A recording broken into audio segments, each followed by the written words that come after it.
on this special edition of Inside the Blueprint. Transporting freight from coast to coast is a process that requires many different levels of interaction before being delivered to a final destination. Today, we'll explore the logistics of intermodal shipping solutions across the country with Zariz Transport. This and much more.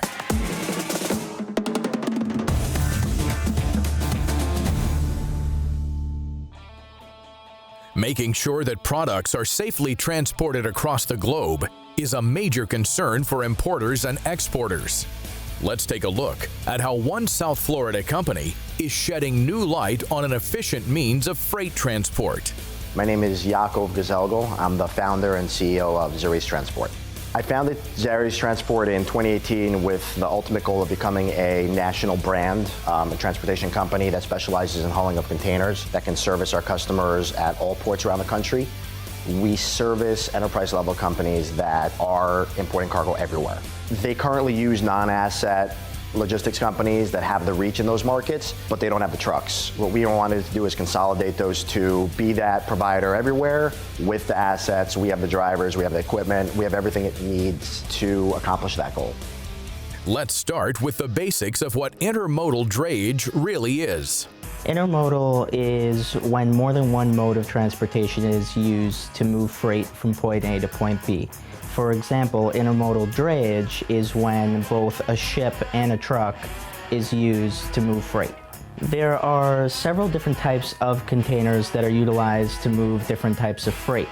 Some of those are refrigerated containers for frozen or temperature controlled products. There are flat racks, which are utilized for oversized or overdimensional freight, as well as hanger containers, which are utilized for garments.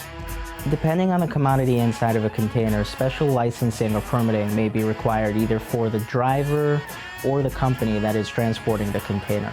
Some examples of this are hazardous materials, overweight commodities, or customs bonded freight. Custom bonded freight is when a container or the merchandise inside of a container is imported without the taxes being paid to the U.S. government. So our bond guarantees to the U.S. government that if that tax does not get paid by the importer, our bond will cover those taxes. Another example with overweight permits is the FMCSA requires that a gross vehicle weight of a truck may not exceed 80,000 pounds. So if the total weight of the freight inside the container brings the truck past that, an overweight permit would be required. In the case of hazardous materials, both training for the driver as well as safety protocols set up by the company are required in order to ensure the safety of the general public. With technology constantly pushing us forward into the future, finding more effective and efficient ways to optimize the shipping process is one of the main goals at Zariz. During the entire process, from when the container is loaded overseas to when it arrives at the customer's facility, our teams are following the container and making sure that it is always on schedule. And if something changes in the schedule, we are aware of it immediately so that we can notify our customers and they can modify their schedules accordingly. While most businesses, including the freight transportation industry, are focused on innovation and technology, the intermodal drayage industry hasn't been as much. Here at Zariz, our main focus is development of new technology and software to simplify the logistics process for our customers and save them time as well as our teams here on a lot of those labor-intensive and repetitive processes that can be automated and have been automated for other industries. Our key goal is to simplify the process for our customers so that they can spend their time somewhere that's more beneficial to them and have the peace of mind that our technology and our people have their freight in good hands. What are some of the biggest concerns that importers think about when selecting a transportation provider? So year over year, there has been a major increase in volumes coming into the country. As a result of that, customers are having a harder time getting space on the vessels overseas, securing the truck capacity, and as well as actually the warehouse space that's available to store their cargo. As a trucking company, the customers need to know that we can handle their shipments. So they need to know that we have the equipment, we have everything lined up, we can deliver it within the time frame that they need. At the ports, there is demurrages, which is a fee that the terminal charges if you don't pick up the cargo on time. There's major penalties that are involved there, so if customers don't get a carrier that can get it out on time, they're hit with major losses on their cargo. We need to ensure that that doesn't happen. That's a major responsibility on us. That's the service that we need to provide our customers to make sure that their cargo is flowing. As far as deliveries to their facilities as well, we need to be proactive with the scheduling, reaching out. It's not always a customer's facility. Many times it's actually a third party. Even though the customer needs a cargo, the facility may not be able to take it. They're relying on us to coordinate all of that. Understanding the logistics and supply chain strategy of freight shipping can be tedious. Let's take a closer look and find out what it's like to work inside the industry. The day-to-day operations in our company require a lot of coordination from many different areas. It's extremely important that everybody throughout the company, different divisions, different departments work together to ensure that we each have what we need to fulfill the end result of getting our customer their shipments on time. Our dispatch and operations team are constantly evaluating capacity to ensure that we can keep up with customers' demands. They work very closely with our recruiting team responsible for ensuring that we have enough drivers starting on a weekly basis as our volumes continue to grow. They work very closely with our fleet management team as well that are responsible to ensure that we have all the equipment to get these drivers onto the road immediately. Of course, to make any of the transport possible, you need skilled, licensed drivers. Well, the first step to become a licensed freight driver, you have to obtain your CDL permit. You have to go to motor vehicles and take the written test. Then you have to enroll yourself into a driving school. The driving school teach you and prepare you to get your CDL. They show you and teach you how to back the tractor trailer up. They break down everything that you need to know in the component of the tractor trailer, the gauges, what they indicate, what they stands for. And then after that, they prepare you to go out for a road test at motor vehicles. The instructor is the man that's going to take you out on your road test. Once you go out on the road for your road test, he'll let you know if you pass or if you fail. And if you pass the road test, they give you a piece of paper to have you reschedule your road test again. If you pass the road test, then you go inside with the piece of paper they give you to motor vehicles, and motor vehicles will give you your CDL license. Working with the Intermodal Shipping Company is no difference than working with any other trucking company. Only difference is that Zariz Transport, we go inside different ports. We pick up containers that comes from overseas. Once we deliver the containers to the warehouse, they distribute it to vendors, which it could be a food store, clothing store, toys, medication. Being on the road is very difficult and it has very long hours. Through climate, weather, sometimes, as far as snow, it rains, high winds. So you have to take safety precautions. Sometimes it deals with traffic delays that could be backed up miles and miles away. Accidents, construction. Sometimes they cut off the road that you have to take alternate roads to get back onto the highway. So that could cause a lot of your traffic delays and a lot of hours being out there on the road. But through all of that and through the whole day of me being out there on the road, my main goal was that we delivered the containers or the freight to the customer. The customer was satisfied, that I could make it home safe to my family, and that I know that I made somebody's day very happy. And most of all, Zariz Transportation is satisfied with my work and my efforts at the end of the day. Dispatchers keep the drivers in motion and are a key factor in the success of the operation. As a dispatcher for Zariz Transport, we're responsible for about a 600-mile radius covering between Baltimore, Maryland, all the way up to Syracuse, New York, and everything in between. So Every day, one container could end up being touched 3 to 4 times. And you multiply that by hundreds, and that's basically the type of volume that we deal with as dispatchers on a typical day. Anywhere from the terminal to the delivery location, and then also back to the terminal to be terminated to then deal with the chassis. And then, so 3, 4, 5 touches all from one container in one day times hundreds. And that's the volume that dispatchers, especially me, deal with on a daily basis. As a dispatcher, other than just routing drivers, we also have the responsibility of taking care of the equipment, where it is, where it's going, who has it, the chassis, the containers, and everything in between. We're also kind of a liaison for our drivers between our customer service department, which is in turn for our customers, and then our safety and our fleet managers as well. And let's not forget that customer service plays a vital role in shipping and logistics. How do the customer service reps deal with their day-to-day processes? Our dispatch team always communicate with us when it comes to a steam ship line not provided return locations. We also communicate to the customers so they are aware of this issue.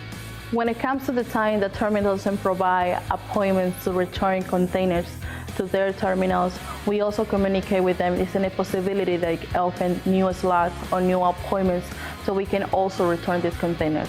Our customers are always aware of this issue, and then we try our max to communicate with the terminals and the steam ship line to solve it.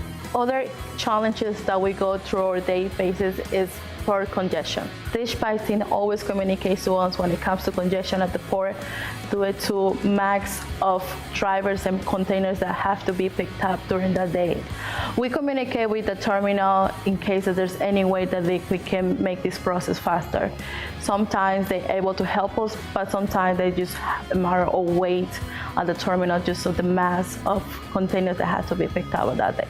As a customer service team, we always try to provide accurate information to our customer. We are constantly in communication with our dispatch team and other teams to help us to provide this information to our customer.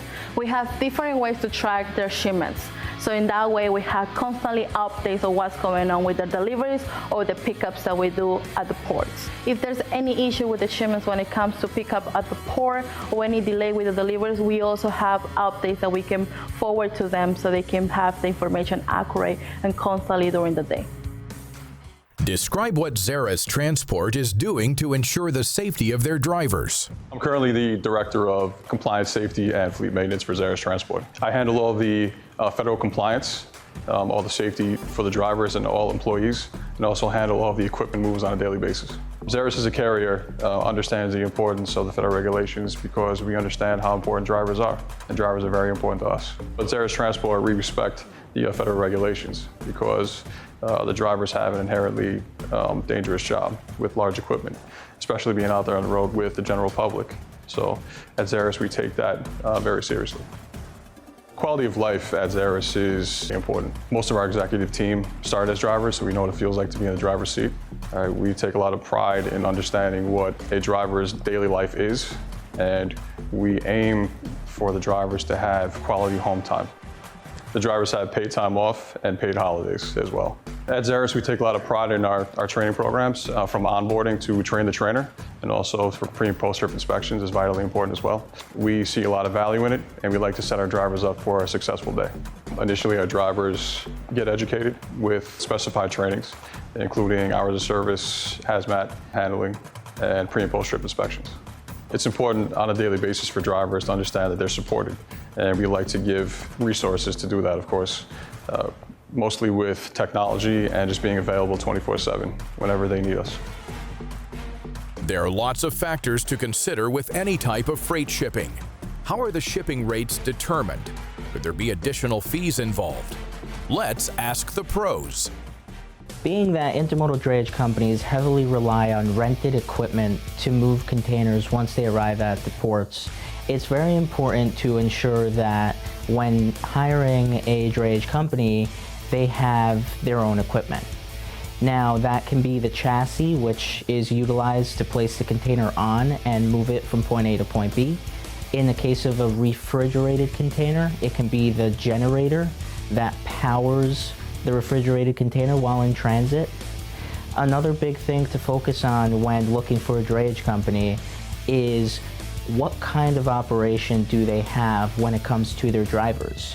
Are they asset-based, where they own their own equipment? Do they have owner-operators? These are key things that play into what kind of commitment you're going to be able to get from a transportation company. The cost of ocean freight is directly affected by supply and demand.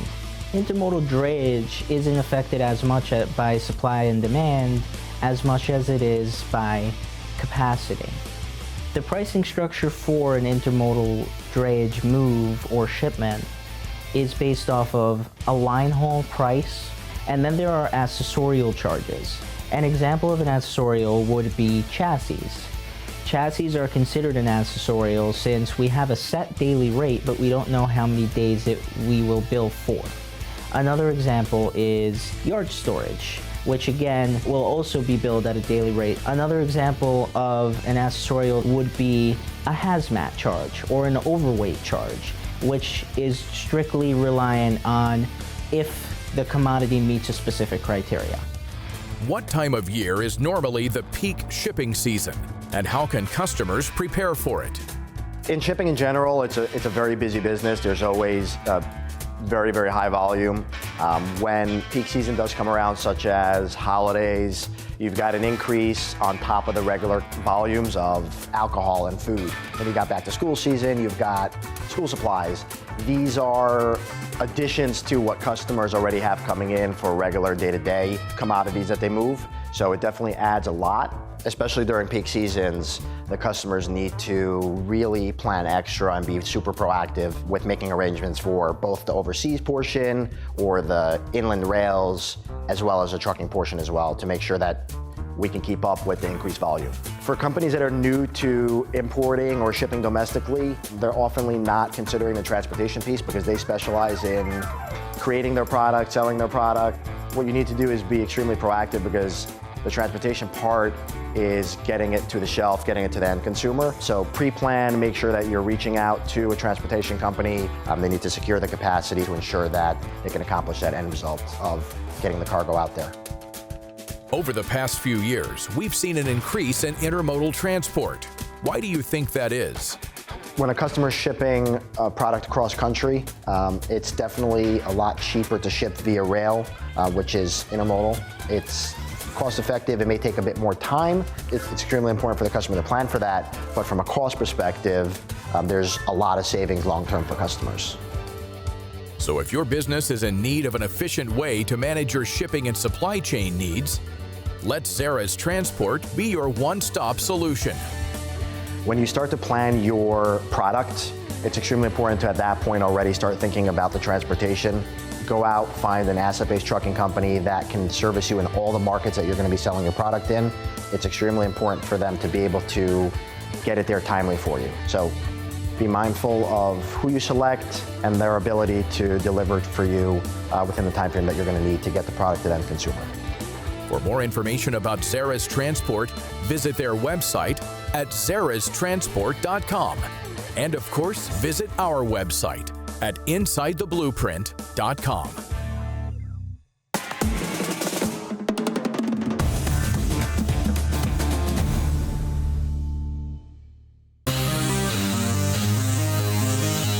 Things are big in Texas.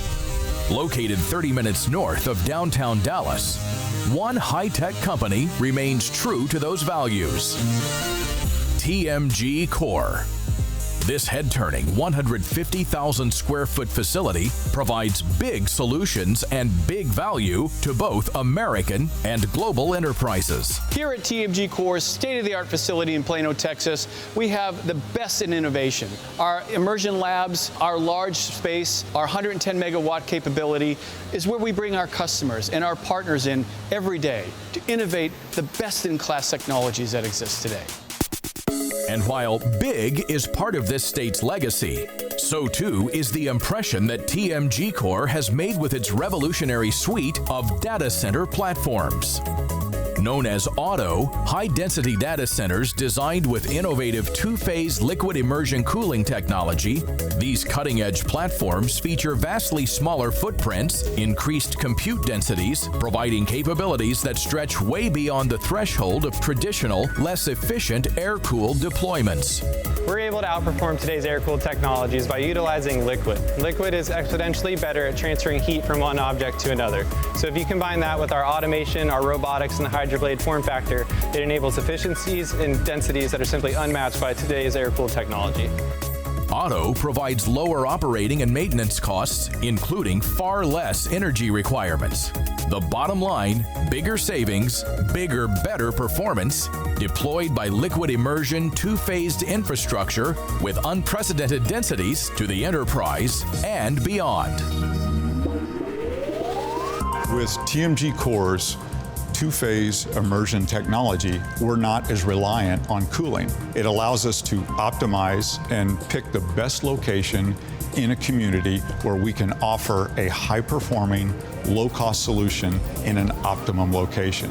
And that's a huge advantage when we talk about not only the performance, but the cost to deliver that performance if we can eliminate and lower one of the cost elements in delivering a data center solution.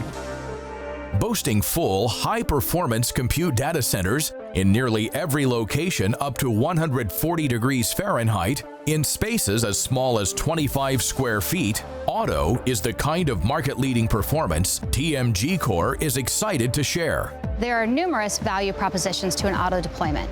50% less capital expenditures, 60 to 80% less operational expenditures, and more than 90% less floor space needed to deploy the technology. Not to mention we're 4,000 times more efficient than air. To paint a picture, I'm standing in 130,000 square feet of raw data center shell. A typical air deployment would deploy 20 megawatts into this shell, and the best-in-class air design will be at a PUE of 1.25. By that I mean 25% of that 20 megawatts coming in will go to things that aren't compute, so only 15 megawatts is usable. On the flip side, we would deploy 86 megawatts of Auto technology in the same space at a world-class PUE of 1.03. By that I mean 97% of that 86 megawatts is going towards compute, which would mean 83.5 megawatts. 15 megawatts versus 83.5 megawatts. An Auto deployment provides a quantum leap in efficiencies that allows the chip manufacturers at the hardware level to design not based upon the constraints of air, liquid to chip, or single phase, but really on the constraints of their imagination. When you look to the future and you think about IoT applications, when you think about artificial intelligence, when you think about the mass deployment of 5G, and you really begin to think about those latency-sensitive use cases that really are going to drive the need for that local edge data center and the need for high-powered compute, high-powered storage, and high-powered processing, that's the advantage of TMGcore. Discover how TMGcore's two-phase liquid immersion cooling data center technology can benefit your enterprise. Visit them at tmgcore.com.